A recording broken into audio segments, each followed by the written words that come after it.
皆さんこんにちは。フレーム東京の石川です。写真家にとって焦点距離って何だろう。28ミリとか35ミリとか、そういう数字の話ではなくて、どのぐらい近づくか、どのぐらい踏み込むか、つまり世界との距離感の話。今日取り上げるのはウィリアム・クライン。彼の代表作となる写真集ニューヨークを見ていきます。今回使うのは1995年クライン自身が再編集再デザインした英語版です。テーマは写真家と距離。なぜクラインは28ミリという焦点距離を使い続けてきたのか、この写真を見ながら探っていきたいと思います。この1995年版を手に取ると、まず感じるのは、整い直されたというより語り直されてるという感覚です。写真の順番、ページのリズム、視線の流れ。クラインはこの時、若い頃の勢いをただ再現したのではなく、自分が何をやってきたのかをもう一度本という形で受け止めようとしているように見えます。クライン自身が1995年版は写真そのものが重要だったと語っていて、初版の実験的デザインの多くを取り除き、より写真を中心とした構成になっています。写真からウィリアム・クラインを読み解くには1995年版の方が良いかもしれません。ちなみに本人も1995年版の方を気に入っていたようです。世界的に有名な日本のストリートフォトグラファー森山大道氏は、この写真集ニューヨークに強い衝撃を受け、写真の方向性に大きな影響を受けたと言われています。後にクラインと深い交流を持ち、2012年にはテートモダンで2人展ウィリアム・クラインプラス大道森山を開催するなど、都市の断片を捉えるアレ、ブレ、ボケの表現で共に世界的な評価を確立しました。クラインのニューヨークは愛情に満ちた都市写真ではありません。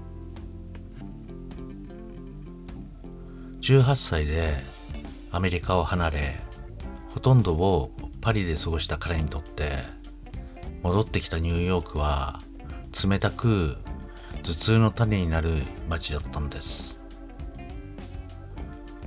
本人ははっきりと、これはアメリカやニューヨークに対する自分の恨みの証明だと語っています。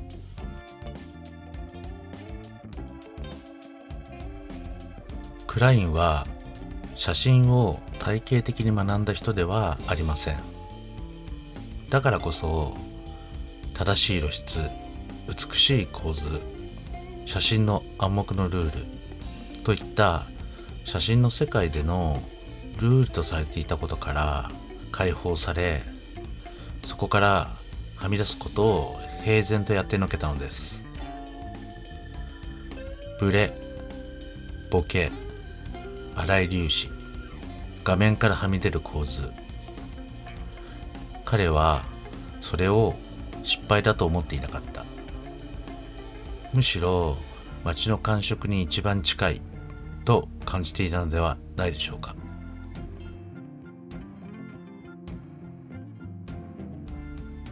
1950年代、ストリートフォトグラフィーの主流は 50mm レンズでした。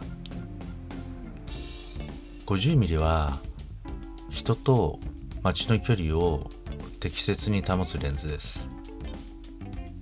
でもクラインにとってそれは街と和解してしまう距離だったのではないでしょうか。ニューヨークは彼にとって決してそのような距離では収まらない、もっと雑然としていて、もっと騒がしく、もっと攻撃的な街だったのだと思います。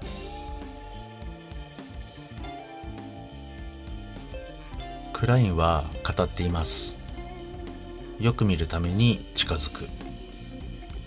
28mm は近づけば近づくほど画面に情報が溢れ出します。人の顔だけじゃなく、背後の看板、壁の文字、通行人の視線。クラインは見えてるものをすべてフレームの中に所有したかったと語っています。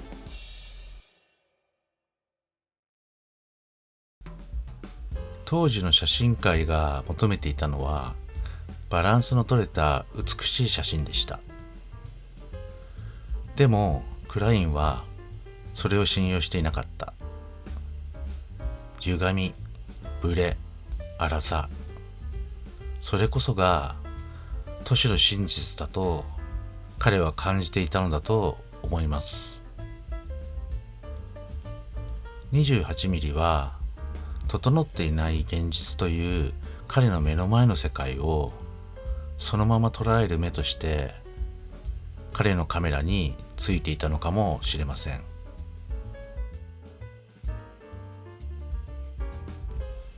クラインにとって写真は撮った瞬間では完成しません。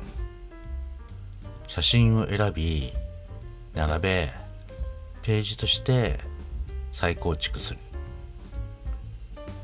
晩年、彼は若い写真家にこう語っています。写真を他人に編集させるな。自分で選び、自分で配置し、全体を把握しろ。この1995年版ニューヨークは、その言葉を自身に向けて実行した本なのかもしれません。ウィリアム・クラインにとって28mm という焦点距離はレンズの焦点距離ではありません。それは街とどう向き合うか、世界とどれだけ近づくかという態度そのものでした。離れて眺めるのか、それとも飛び込むのか。クラインは迷わず近づいた。